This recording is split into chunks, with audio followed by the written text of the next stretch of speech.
અને હવે સમાચારો પર નજર કરીએ સુપરફાસ્ટ અંદાજમાં। વક્ફ બિલમાં ગુજરાત વક્ફ ટ્રિબ્યુનલના પૂર્વ સભ્યોનું નિવેદન। અનવર હુસેને કહ્યું, બિલમાં માત્ર એકાઉન્ટેબિલિટી થવાની છે, લોકોને રાજકીય રોટલા શેકવામાં જ રસ છે। તો ગુજરાતમાં વક્ફ હેઠળ 17,000 જેટલા ટ્રસ્ટ નોંધાયેલા। 17,000 જેટલા ટ્રસ્ટમાંથી 235 ટ્રસ્ટ હિસાબ રાખે છે। રાજ્યમાં 15,000 કરોડની કિંમતની સંપત્તિ વક્ફ પાસે છે। યુવાઓને ગેરમાર્ગે દોરવા માટે પ્રયાસ થઈ રહ્યા છે, જે વિરોધ કરી રહ્યા છે તમામે વકફનો લાભ લીધો। તેમના હાથ પણ વકફના ભ્રષ્ટાચારમાં સંકળાયેલા છે।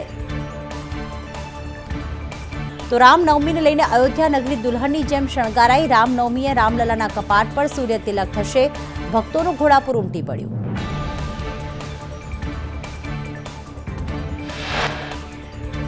આજે ધારાસભ્ય ચૈતર વસાવા સમર્થકો સાથે રાજપીપળામાં એસપી કચેરીએ ધરણા કરશે। ડીવાયએસપીએ કહ્યું, સરકારી કચેરી પર ધરણા અને પ્રદર્શનની મંજૂરી નહીં।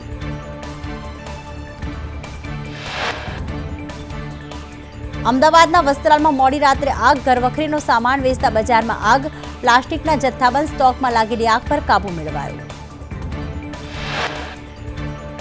ખેડાના રઢુ ગામમાં ખાણ ખનીજ વિભાગની કાર્યવાહી। વાત્રક નદી પરથી વહન કરતા ખનીજ માફિયાએ બનાવેલો ગેરકાયદેસર બ્રિજ તોડી પાડવામાં આવ્યો। ગેરકાયદેસર ખનીજ ચોરી કરવા બ્રિજ બનાવ્યો હતો। તો ખનીજ માફિયાએ નદીના વહેણને અવરોધી પાઇપથી બ્રિજ બનાવ્યો હતો।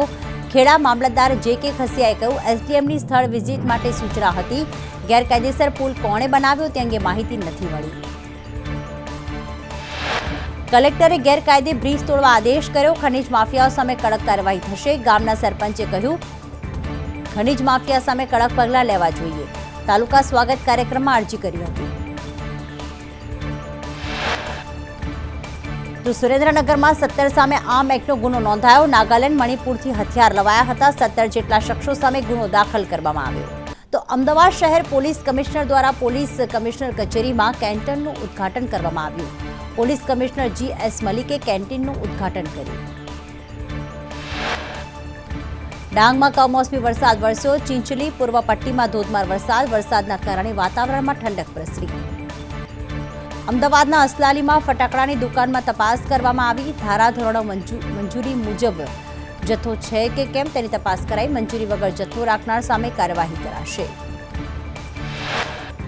નડિયાદ બિલોદરા બ્રિજ પર ચુસ્ત પોલીસ બંદોબસ્ત ગોઠવાયો। જર્જરિત બ્રિજને લોકો જોખમી રીતે પાર કરતા હોવાથી બ્રિજ પર અવરજવર બંધ કરાઈ। ડાકોર મોન્જનીસ બેકરીના હોટડોગમાંથી જીવાત નીકળી। ગ્રાહકને હોટડોગમાંથી કીડીઓ નીકળતા રોષ। હોટડોગનો વિડીયો સોશિયલ મીડિયામાં વાયરલ કરવામાં આવ્યો। મોરબી મચ્છુ ડેમ 2ના 33 દરવાજાની રીપેમ્પિંગની કામગીરીને લઈને 2 દરવાજા 2 ફૂટ સુધી ખોલાયા। દરવાજા ખોલી 1300 ક્યુસેક પાણી નદીમાં છોડાયું। મોરબીના 20 અને માળિયાના 9 ગામોને એલર્ટ કરાયા। આરોગ્ય કર્મચારીઓના પ્રદર્શન પર જ્ઞાનીબેન ઠાકોરે કહ્યું, વોટ માટે કર્મીઓ સાથે ભાજપના નેતાઓ મીટિંગ કરતા હતા। કર્મચારીઓએ પોતાનો હક માંગ્યો તો ધમકી અપાઈ। સરકાર આ કર્મચારીઓની માંગ પર વિચાર કરે।